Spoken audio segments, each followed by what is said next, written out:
Before we get going into your Hockey IQ podcast episode, I want to thank our sponsor, Rapid Shot. Rapid Shot is the smart shooting lane.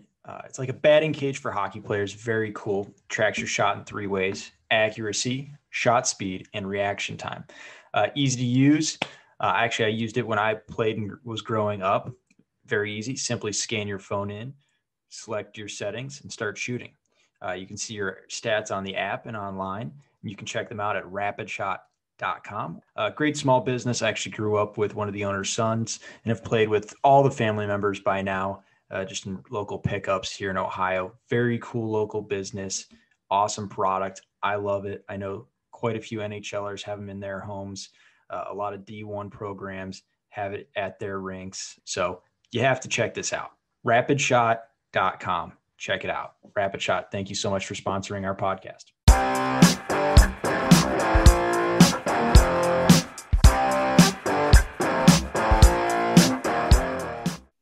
On today's podcast, we have Rhys Jessop.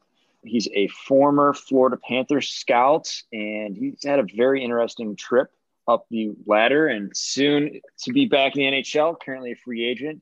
But also like to make a shout out to our sponsor, Easy Crease. Be kind to your goalies. Give them a crease. Check them out. Easy Crease. Dan, what'd you take away? Yeah, that was a lot of fun. I had never spoken with him directly. We've interacted on Twitter before, and he's a great follow while he's in the public sphere for now, like you said. I've always really admired him. This is a guy who started at Canucks Army. That was my foray into his work, and that's a blog that has really produced a lot of NHL quality people. They've been kind of like a feeder for the NHL. And, in my own writing for the Blue Jackets blog, First Ohio Battery, we definitely tried to emulate what Canucks Army started. So it was pretty cool to get to chat with him. I really enjoyed how much he talked about context, everything being within context. You're looking for the best players, but how do you weed out, someone playing in the BC versus the O, wherever they're going to be, and figuring out, who truly drives a player and who's going to have value at the next level. So that was cool. And then just his drive to continue to learn. And I also love the fact that he is a subscriber to the Hockey IQ newsletter. I mean, what's more to love than that? Couldn't have said it better myself. All right. Without further ado, our episode with Rhys.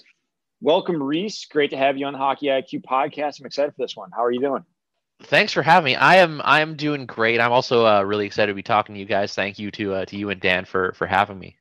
Yeah, super excited. I mean, you've got a very interesting background on how you've kind of come into this, and then being around the Florida Panthers for a bit. You got to see some interesting stuff, which I know we won't be able to talk about all of it, but give the listeners a little bit of that. I think they'll very much appreciate it. But maybe a quick background from you on your story. Yeah, I actually have a background in business. I have a business degree from UBC, and I kind of got into this almost by accident because you're going to university, you think you're going to have a career in whatever you're getting your degree in. But while I was there, I started sports writing. I started writing for Canucks Army, which is a blog that covers the Vancouver Canucks. And while I was there, one of the things that we collectively wrote about as the NHL entry draft. Myself and a couple of other individuals did a lot of original research on the draft, looking at it through a more quantitative lens. From that caught the eye of some people in Florida, and we were hired on to kind of augment their amateur scouting department. While I was there, I basically told Dale Talent, hey, I'd like to transition into a more traditional role because, that's why you get into hockey. You get into hockey because you love it. You don't love crunching numbers and thumbing through spreadsheets. You get into it because you like being in the rink. You like watching games. You like all that stuff. So that was kind of something that I wanted to do. And while I was there, I got the opportunity to learn a lot and kind of not only that, but test myself. And I was fortunate enough to be promoted into a scouting role. And yeah, for the last number of years until I left this past January, I was able to be one of the Western scouts for the Florida Panthers. Rhys, did you grow up in BC? And if so, did you grow up playing hockey? I'm just curious, like what your hockey playing or experience is. Oh yeah, for sure. I'm from Vancouver, BC, so I've been in the Lower Mainland all my life. Again, basically skating all my life. But my dad played. My mom was a figure skater, so I was skating from the time as soon as I could walk, I was on the ice skating. So I've been playing for my whole life, which is that's about 27 years I've been on the ice now.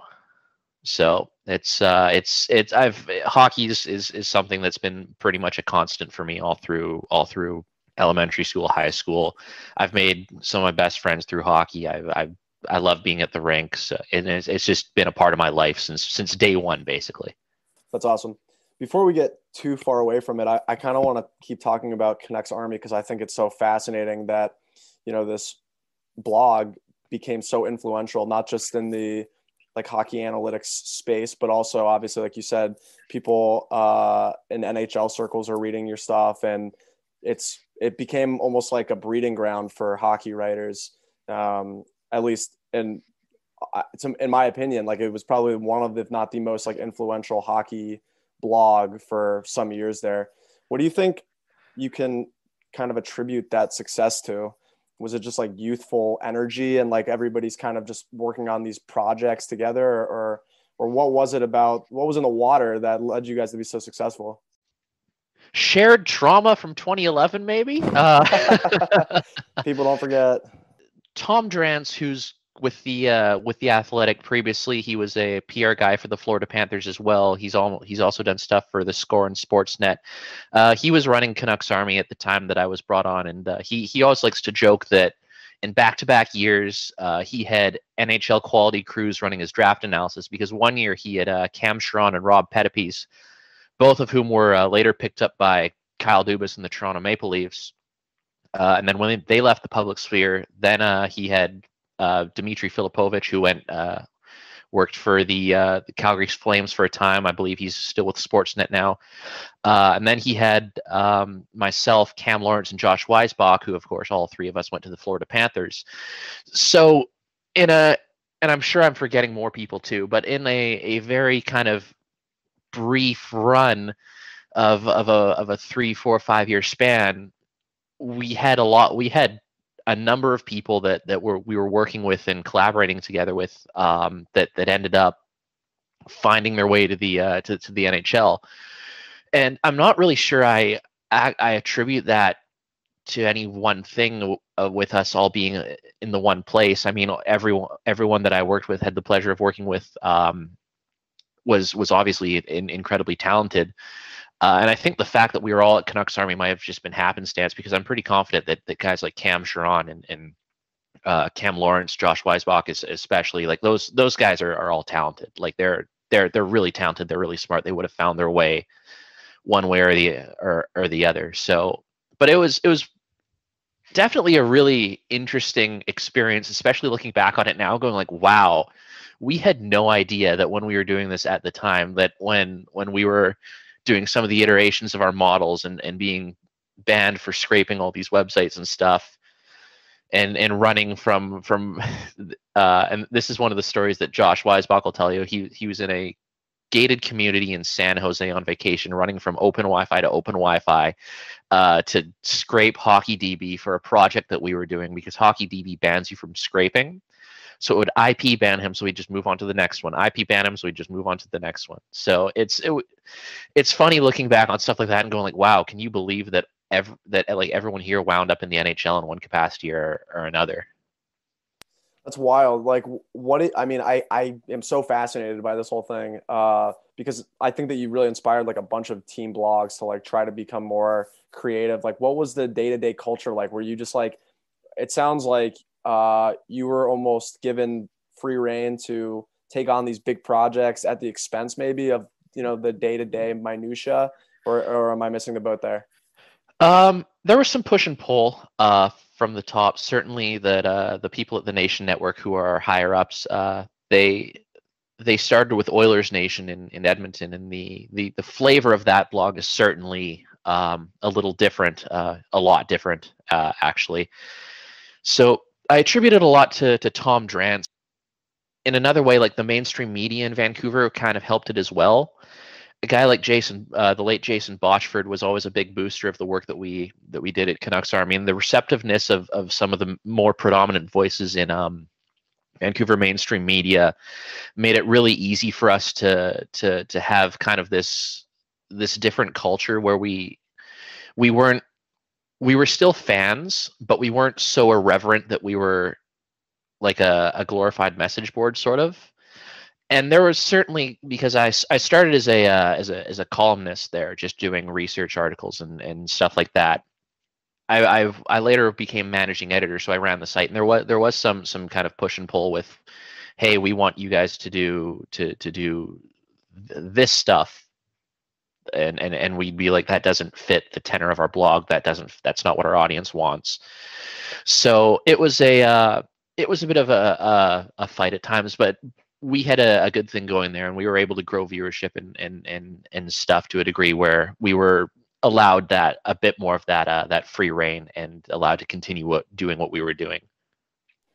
I've been really loving the fact that you guys were able to go on and take a different viewpoint of looking at these prospects, and you just talked about it, about all of the models that you guys use. I know you're using hero rankings and different things like that, and scraping and all these projects. I'm kind of curious because you've been through it from pretty much the beginning and seen that evolution of the old models to the new models. How are they being used? What's useful about them? What maybe wasn't so great, and how's that changed over time? This is actually a really interesting question, and something that I don't think gets talked about enough, especially in terms of the applicability of new models or of old models as well. I think the kind of one of the more predominant points that hasn't changed over the course of the years is that every model that's being built has been based on scoring and points and the factors that we can tease out that have kind of influenced that. We made some innovations at Canucks Army. I know Cam and Josh in particular, when they were able to build PCS, which was the model that they had revealed publicly. The big kind of innovation there was a model based on comparisons and cohorts. So looking at like comparable players and seeing how they turned out. It was like a historical cohort analysis based on a number of attributes.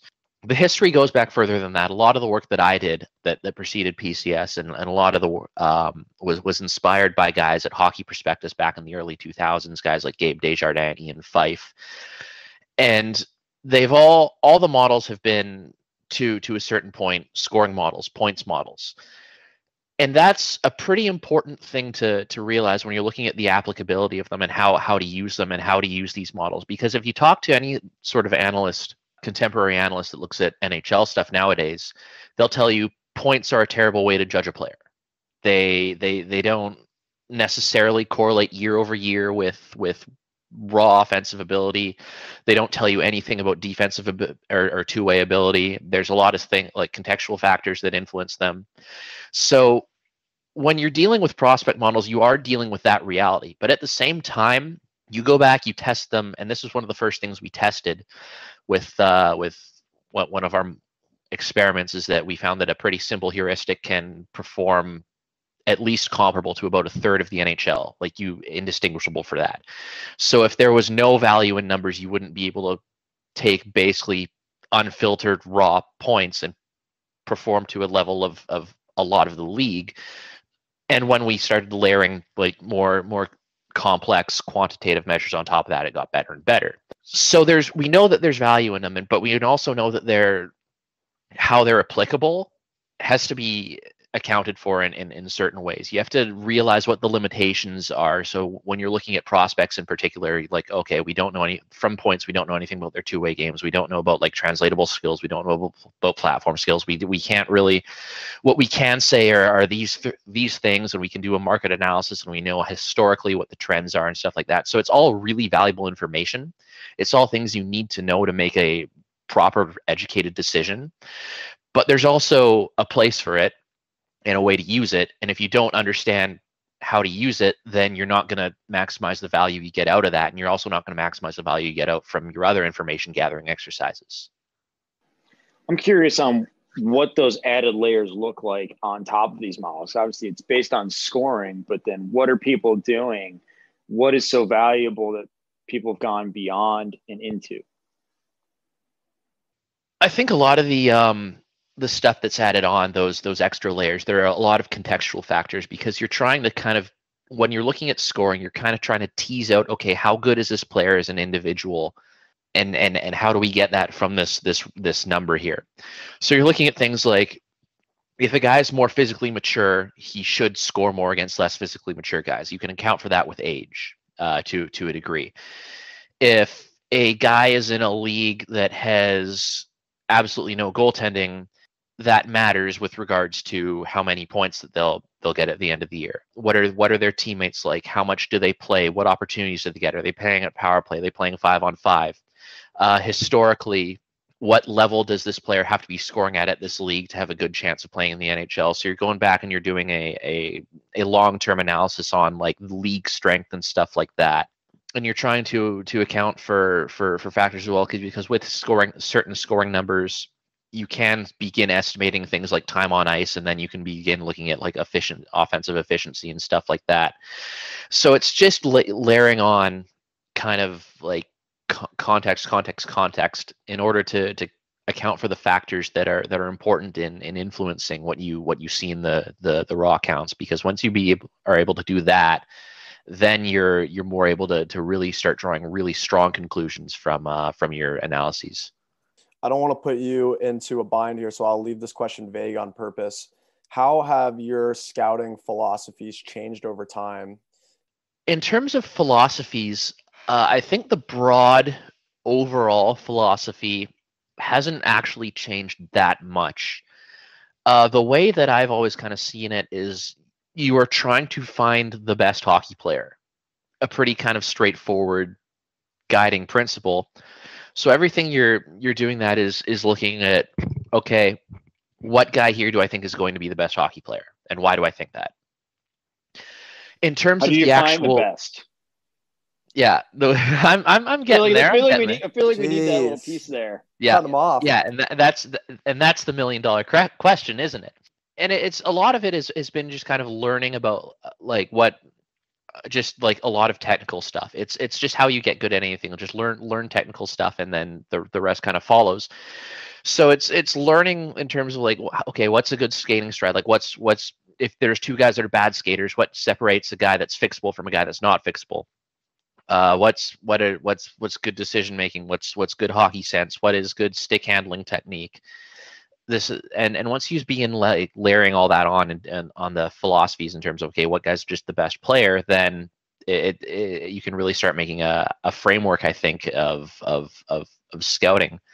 I've always kind of tended to because I think one of the misnomers with analytics is like, oh, they prefer the soft skill player, and personally, I've never been a big fan of the soft skill player.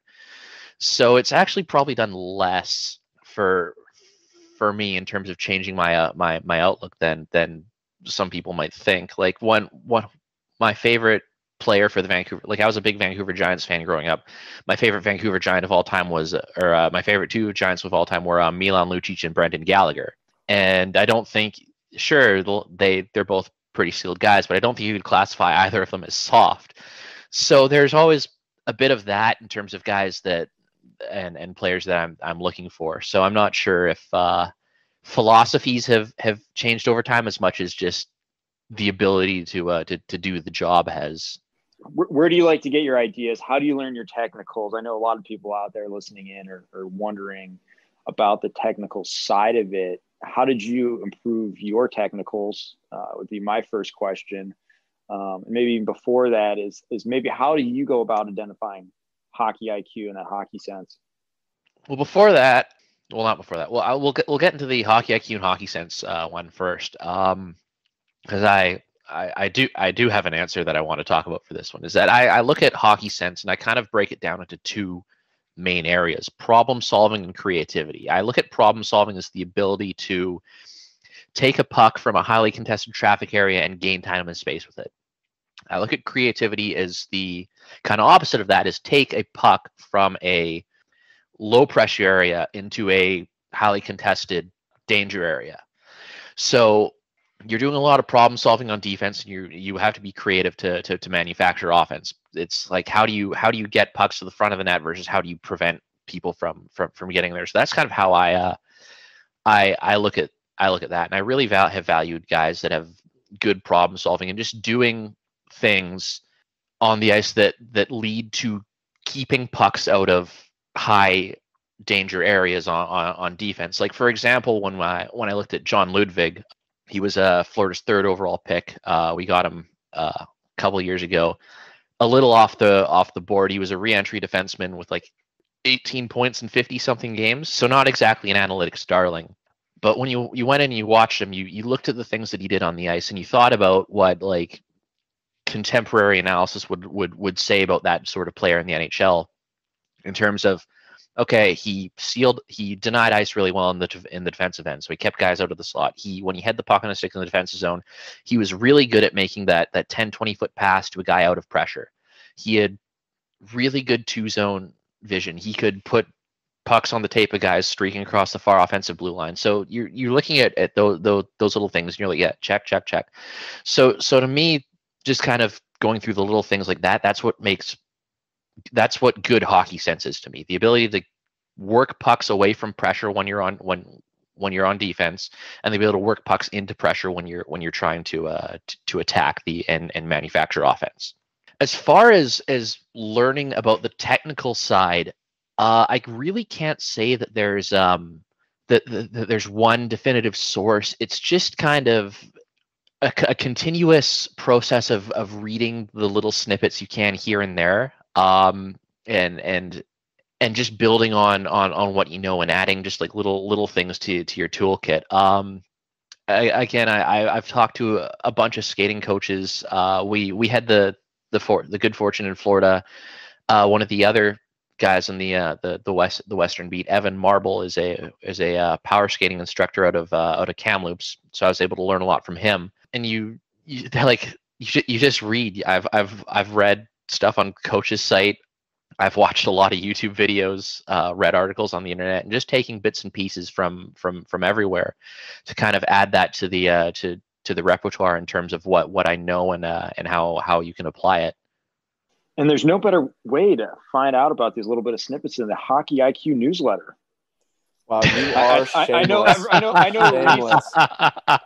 I know Rhys was already talking about puck acquisition, how great of an article that one was about finding ways to elongate passing options. So he's on board already. I think the rest of our listeners need to go and subscribe. There was a fantastic one recently about how saucer passes are overrated. I mean, really, that article was more about how like slip and hook passes are underrated. But anyways, those can subscribe to the newsletter. Yeah, thank you. There you go. I'm curious, we were talking offline before this started a little bit about the BCHL and the complications that, maybe not complications, but just the difference between scouting Junior A versus the CHL. So maybe just start there with your experiences, and then I kind of want to dive in a little bit, but I'll let you start like at the top. Yeah, for sure. The touchstone of this, and just to like completely rip the Band-Aid off for our listeners, because this is going to come out later. We're the World Juniors is on right now. Canada, Russia. Alex Newhook scored, and Daniel and I were talking about when in Newhook's draft year, because I saw a lot of him with the Victoria Grizzlies. Yeah. We ended up taking one of his teammates, Carter Berger, in the 4th round that year. Another re-entry defenseman in the BCHL.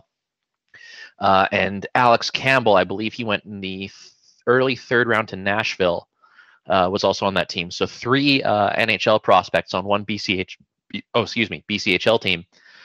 And that's a rarity. That doesn't happen. I mean, it's probably happened at some other point, but I can't particularly recall in Junior A when that's happened. Because Junior A is a very interesting league in terms of how it compares to the BC or to the CHL. First of all, the quality of competition is just lower. Guys that star in the BCHL are usually bottom 6 guys in the WHL. A good example of that was there's a player, Holden Katzele, big power forward type for the Surrey Eagles last year. He's one of the league scoring leaders. went to the Vancouver Giants, and he was a role player. He's this here, he's this here. That's a pretty easy barometer. And that because that was within the same season. It's not like he was one league 1 year, 1 year the next. It's a couple weeks apart. But on the other hand, it's also a much older league than the WHL as well, because you're allowed, I believe, 6 20-year-olds on your roster rather than just 3. So it skews a lot older. And there's also the matter of you get a lot of kids from American high school that are using it as a stopover year until the NCAA. So when you're drafting out of that league, you also have to consider that the long-term projection on these guys is like, well, you don't have to sign them to an ELC right away. They can go 3-4 years and in the NCAA develop. You can put them there, see how it goes. You're not forced into a decision on them as quickly as you would be on a CHL player. So there's a lot of just different little factors that make it just a little different scouting junior A than the WHL. And there's some quality prospects that come out of there for sure. But if you're not kind of cognizant of all the little things at play, like, because one of the big things, like for example, when you're talking about a BCHLer, one of the big considerations is where's he going to school? Where is he committed? Because if there's a guy committed to a crap program, you're going, oh no, that's going to be like 3-4 development years wasted. Do we really want that? Or do we want the guy that's like guaranteed to go to NODAC or something? But then you get the guy that has a commitment to NODAC. Maybe he's playing like 3rd, 4th line minutes there. So that next step being out of your control is just another little consideration. So it's definitely an interesting challenge with all those little factors at play. I'm a big fan of the BC. I feel like that league is way underrated. So I guess I'm going to segue this to, how do you kind of watch a game and study hockey itself? I know a lot of people, if they're doing it for, say, I'm scouting and I'm looking at a player, but like, how do you kind of just study the game in general, picking up these technical stuff, and when you're doing your own research or you're trying to understand the game better? Watching a game from a more breaking down the game perspective, in terms of that, and scouting a game can be kind of different, and even scouting a game throughout the year changes as well. Because early in the year, you kind of go through a couple phases. You kind of go through like a discovery phase and then a focus phase near the end of the season. Early in the year, there's a lot of guys that you're either not familiar with or you haven't seen in a bunch of calendar months, so they might have made significant progress year over year. So you spend a lot of time early in the season kind of casting a wide net, looking at some guys on more of a surface level. Of course, still trying to be detailed and be thorough so you don't miss anything. But you're looking at more players at the start of the year and just like, okay, who's impressing me? You're looking for positives. You're looking for positives at the start. Just like do something that puts yourself on my radar. If it's a smart defensive play, if it's a good move in tight one-on-one, if it's a nice pass, if it's a good back check to like hustle to break up something on the back check, if it's a big hit, like just something, put yourself on the radar. So that's kind of how it starts in the year. And then when you get further on, you can kind of key in on one or two guys, or maybe more than that, but you can cue in on fewer guys to a higher degree. So at that point, you're starting to get a holistic picture of their game. You're trying to, I don't want to say poke holes, but you're trying to find everything they're good at, everything they're not good at. That's when you want to do the real detailed breakdowns. I found that in terms of technical ability stuff, and especially for skating strides, video is actually very valuable for this, because you can stop, pause, replay like just a neutral zone skating sequence like 40 times. You can look, okay, where's his balance point? Is he collapsing it at the hips? What's his ankle flexion like? How's his extension? How's his recoveries? And kind of get a sense in that detail. You can, if a guy shoots the puck and scores, okay, how's he rolling his wrists? Is his top arm, is it loose from his body, or is it stapled to his hip? So those are things that you can get into as you watch more and more, and those are kind of the little technical things that you're looking at when you're looking at those guys later in the season.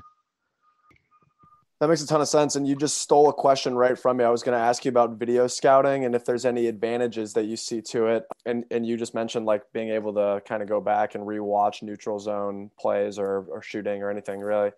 But I think that just like in this era that we're living in right now and in this time, like what have been your observations about how the hockey community at large has kind of adopted video scouting? Do you think that there's going to be more of a presence down the road 5-10 years? Like where do you see this going? And aside from what you had already said, is there anything else maybe that comes to mind about video scouting that's particularly valuable?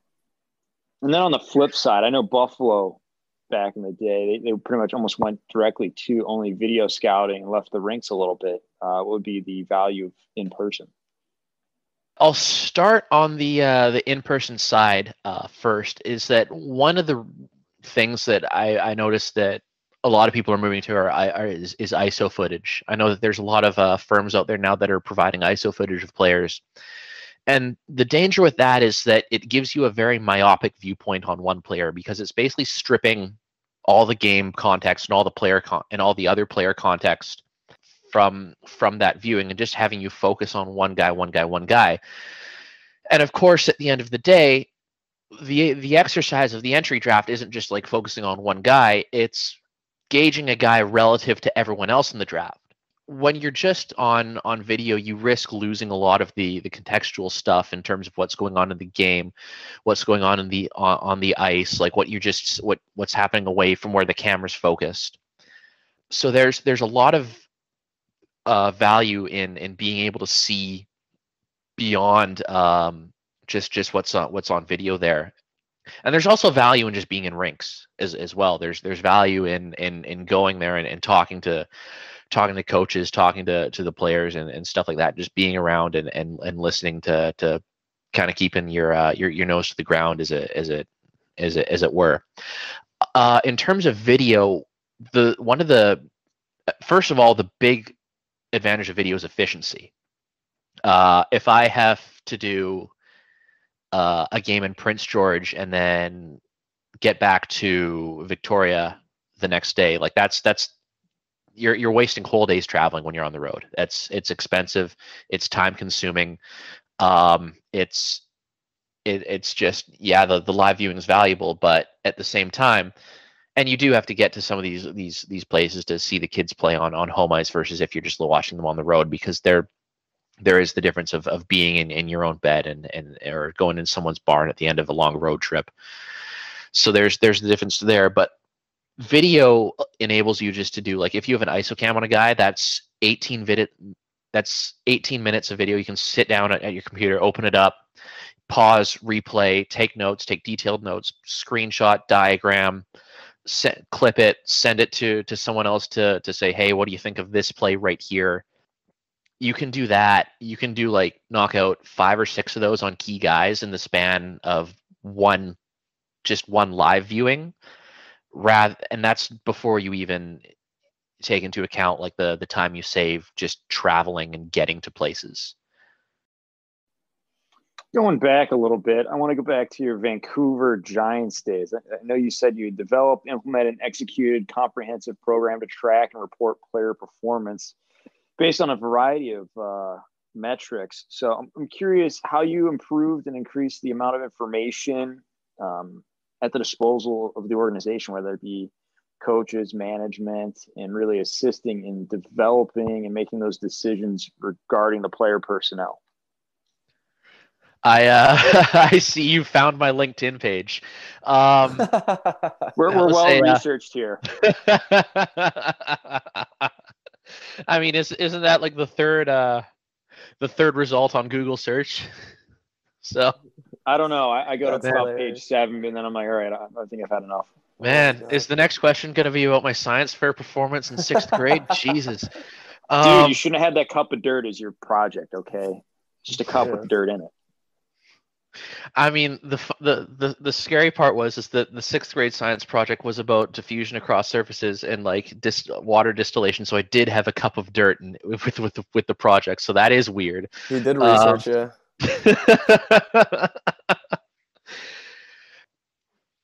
but yeah, the Vancouver Giants, that was an interesting opportunity with them, because a lot of that was like, we kind of want to get like a second, or like kind of more of an objective set of eyes on some of the stuff that we're doing here. So a lot of that was tracking stuff, compiling reports, just like manual tracking, and like compiling reports, and saying like, hey, this is what this means, this is what this means, this is what this means, and just kind of taking it into account. Like, so I remember one of the main things that we did was at training camp, Lorne Malkin didn't think Tyroning was shooting the puck enough. So we sat down and said, hey, this is where you are with or actually no, it wasn't, he wasn't shooting the puck enough. He wasn't getting in between the dots to shoot enough. It's like, hey, this is how many shot attempts you have. This is how many are actually coming from dangerous areas. If you look at your proportion of this and this, you're here on the team and it's not even the end of training camp yet. You got to be doing a better job of getting in between the dots and getting to the net, because even though you're getting like this many shots, you're making it easy on goalies. So just having something like that for some of the players to illustrate, like right then and there, because when you have that evidence, it's like, oh yeah, I get it, like it clicks then. So yeah, it was a lot of stuff like that, just kind of having little numbers to kind of augment the information internally. So it was a lot of just manual work and writing reports. Was there anything that was extremely important beyond the individuals, like lineup construction, things along those lines?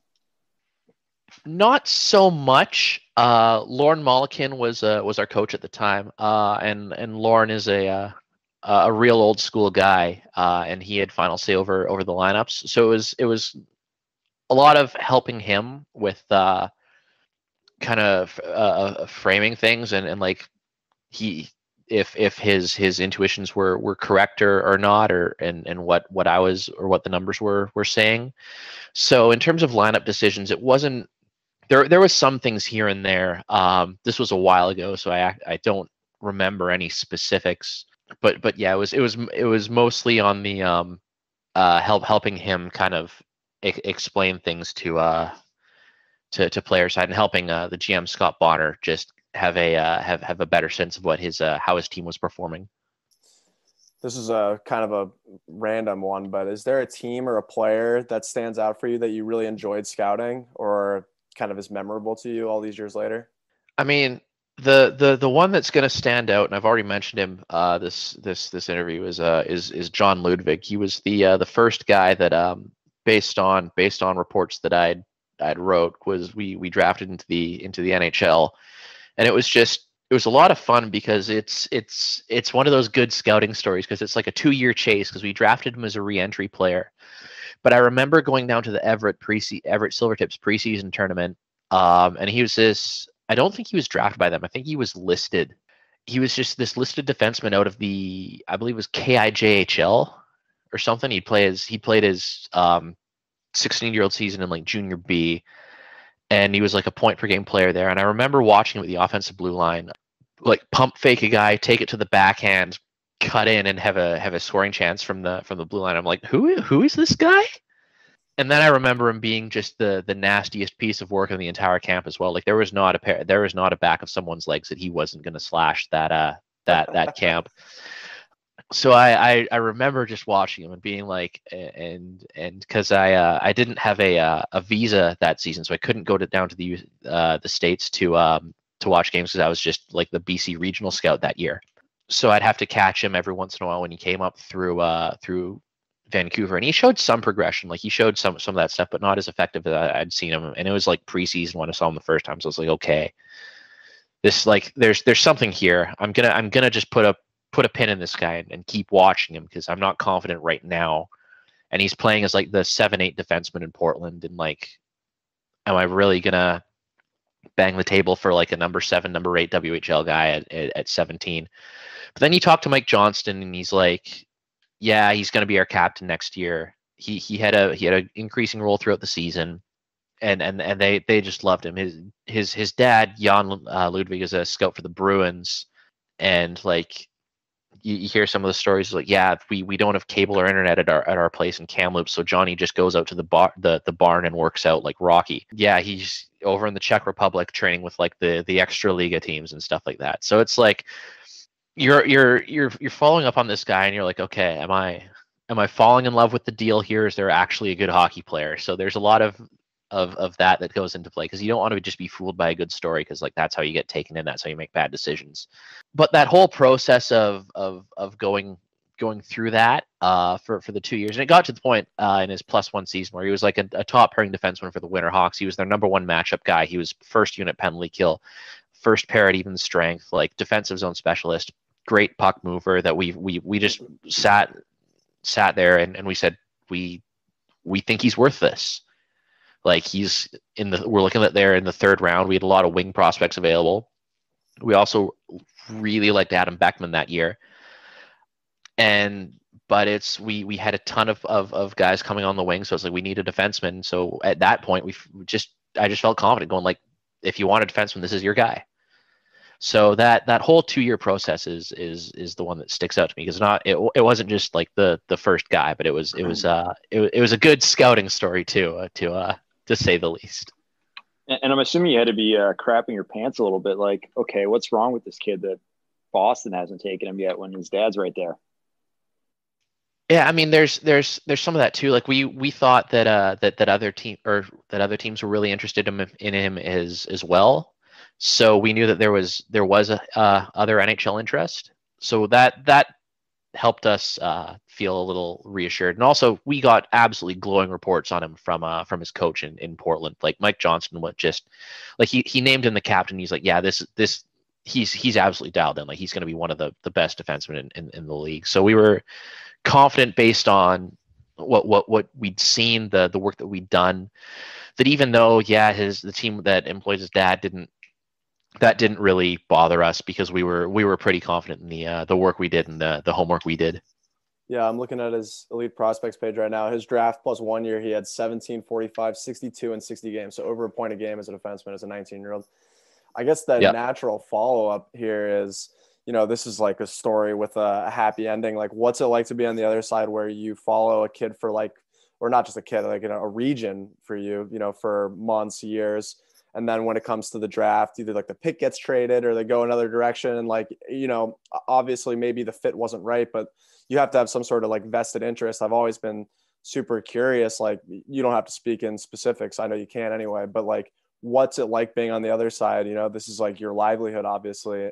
And part of your reputation is like getting your guys, or, you know what I'm saying? Like, it's obviously complicated, but what's it like being on the other side of this?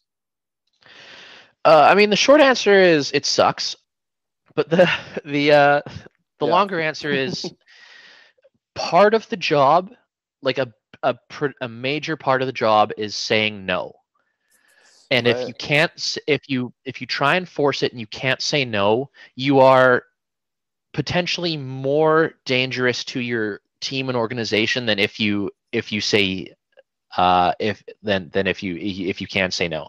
Because if you can't say no and you're always pushing for guys, well, then you're advocating for your employer to invest valuable development resources on players that you deep down know are not worth it.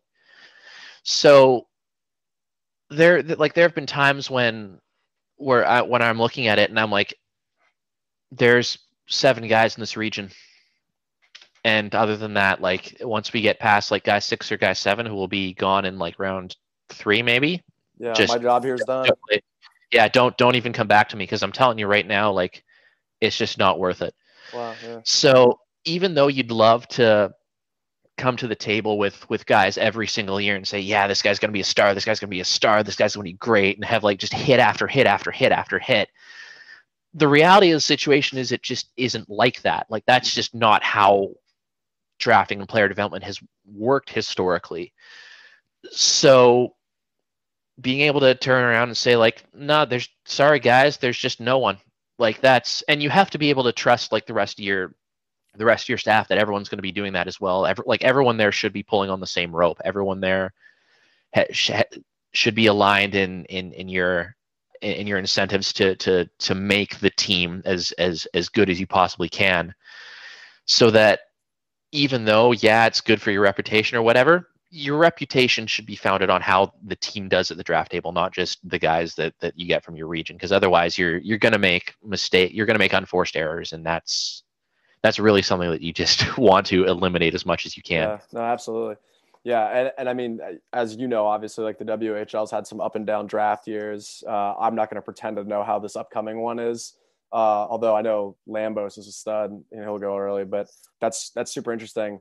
I guess I've never really like thought a ton about it, and just hearing that was pretty insightful. So thanks for that. Greg, you got anything else?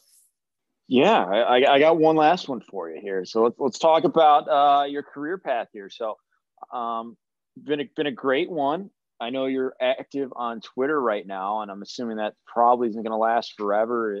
I would assume you've got some NHL teams probably sniffing around you. So what are you looking for in your next position? What's going to be a good fit for you? What do you want to look for in teams that really make it a good spot for you? I mean, obviously, I want to get back in the NHL first and foremost. That's I think that's a pretty easy assumption to make. And I've been fortunate enough to talk to a couple teams here in my downtime. I'm really hoping for just kind of a good fit that's kind of more philosophically aligned with what I like doing in terms of this, like everyone pulling on the same rope, everyone looking for certain things, being aligned in how we look at players, just like some kind of cohesion and probably a little more progressive too in terms of how the job should be done and the overall philosophies at the drafting table and stuff. Because like what a team values and how they value players can change from team to team, and that honestly dictates how you do your job. So something like that would be nice. But at the end of the day, like I'm a competitor. I don't like being on the sidelines. I like being in the fight. I like being in the rink. So we'll see what comes along, and no matter what happens, I'm confident that I'll make the best of it. That's wonderful. So following up on that, is there an NHL team that goes more towards what you value, just based on what they've picked here in the last few years? Or, what is a team that you're drafting? What does it look like? What are you valuing? For me, I look at how drafts play into like a team's overall player acquisition strategy. And I think that the teams that I really appreciate in terms of how they draft are the ones that go for upside, because the ability to fill a roster spot is one thing, but filling a roster spot with a valuable player is another. If you find one second, like long-term second line forward, like how many second line forwards are traded for like 4 fourth line forwards in the NHL? Like you just don't see that. You want, when it's a second line forward, it's like you want like picks with upside or something, or a prospect or something with upside that you hope can one day replace that second line forward. So when you're at the draft table, you should be thinking along those terms as well. Like, okay, if we get one guy that has like second line upside, he's more valuable than 4 guys that will be fourth liners. So the teams that I really appreciate are the teams that have kind of done that for the last number of years. Teams that really kind of go and say, you know what, we know that this guy is quote unquote high risk, high reward, but that reward is good enough that we're willing to take on that risk because we're confident we can find those lower risk, lower reward guys elsewhere. So we're talking teams like Carolina and or more teams like maybe Montreal. I've been quite a fan of what Carolina's done the last couple of years. They hired one of my friends, Cody Nicollet, a number of years ago, and he's been working the Western beat for them. I know they got a couple guys from his region there this past year. I really like the Seth Jarvis pick, and even Ronan Seeley in round 7 for what he is. That was really good value on him. So yeah, the Hurricanes I think have done a good job of that, and based on who I know they have in that organization, they're really strong out west and throughout the world. Actually, they got good European scouting. I know that their director of scouting, Darren York's, very highly thought of throughout the industry. So I'm confident that they'll be able to continue drafting well going forward here. Well, talking about European scouting, let's talk about two teams that have taken a lot of Europeans here recently: the Columbus Blue Jackets and the Toronto Maple Leafs. So let's hear what you got on CBJ here, especially with that swing of a first round pick they just took, and then probably the most popular team in the NHL and potentially most progressive. CBJ is interesting. I never know much about the guys that CBJ takes out of Europe because of course my focus is in Western Canada, and the swing on Chinikov was especially or particularly an interesting one. Jarmo Kekalainen's staff has never been afraid to make ballsy calls at the draft table. I know back in the day, like the Dubois over Puljujarvi was like, oh wow, how are they doing? But they look great on that in retrospect. So like I I probably wouldn't go with some of the big swings that they take in the draft. Like Chinikov wouldn't have been a guy that I would have probably looked at in that position. But at the same time, they've earned some with finding guys like Nudavara and Bemstrom and stuff like that. Like guys that can just like Gavrikov that can kind of step in and just fill roles in an NHL roster. A pretty solid job of finding what they need, especially to when they've lost so much over the years through free agency and stuff. So when you're at the draft table sometimes and you look over and see what they're doing, it's like, okay, that's interesting. But yeah, and Toronto is always interesting. Much like Carolina, they've made some really interesting and progressive calls. I liked the Amirov pick this past year. I saw him a couple of years ago at the World Junior A Challenge when Russia brought that team the team over featuring him, and he was really good there. They like trading down and taking upside, and I'm a fan of Wes Clark as well. He was previously with Florida. I worked with him for a couple of years before he was promoted in Toronto. So I know that kind of the type of players that he likes, and he was another one. He was another one of the guys that kind of had an influence on me in terms of learning the craft. It's interesting seeing guys like Topi Niemela, who's having a great World Juniors here, and just watching him and just going like, yeah, that's a Wes Clark defenseman right there. That's a guy that moves in the pocket well. He active feet at the offensive blue line, like. Even going back to the Sioux days when him and Kyle Dubas were in the Sioux, seeing the defenseman that came through there in that era, it's like it's pretty. You can see a trend. Let's say so. It's fun to watch the Leafs draft as well. Awesome. Well, this has been a wonderful conversation here. Open to any book recommendations, and then 2 minutes on the floor to talk about anything or plug anything you want. I'm a little embarrassed to say I'm not much of a book reader these days. I'm trying to work my way through Ryan Stimson's book, Take to Space. It's good. I read it over quarantine. Yep. Yeah, it's Ryan's a bright guy, and he's a good guy too. I've met him at a couple of the conferences and stuff. So he's always a pleasure to talk to. So I'm working my way through that, and I'm enjoying it as well. I guess follow me on Twitter at @that's_offside. And before I go, just a shout out to my friend Tyler Horsfall. He's been going through some medical problems recently, scheduled for surgery tomorrow. So by the time this comes out, hopefully you're all good, man. And looking forward to seeing you back in top shape. All the best to Tyler. Rhys, can't thank you enough for coming on. We talked for almost an hour, but we barely scratched the surface. So hopefully, best of luck with everything in the near future. And whether you're scooped up by another NHL franchise or not, we hope to stay in touch with you. So best of luck down the line, and thanks again for coming on. Yeah, thank you so much for having me, guys. This has been a great time. Had a blast coming on here with you. Thank you for tuning into the Hockey IQ podcast. We are Hockey's Arsenal. Greg Revac and Dan Dukart. Together, we've come together to create a platform and a community to expand our hockey intelligence, hockey IQ, whatever you want to call it. We're very passionate about seeing this game played smarter and better and continue to develop itself to the next level and staying on the cutting edge of things. So you can find us at Hockey's Arsenal on Facebook, Twitter, and YouTube. We're also at hockeysarsenal.com. From there, you can find some resources and some options to work with us. We're excited to continue this. If you enjoyed this episode, please like, subscribe, follow, and share. You can also join up for our newsletter as well, where we're going to tackle anything Hockey IQ related. So we're excited to have everyone here and continue to build.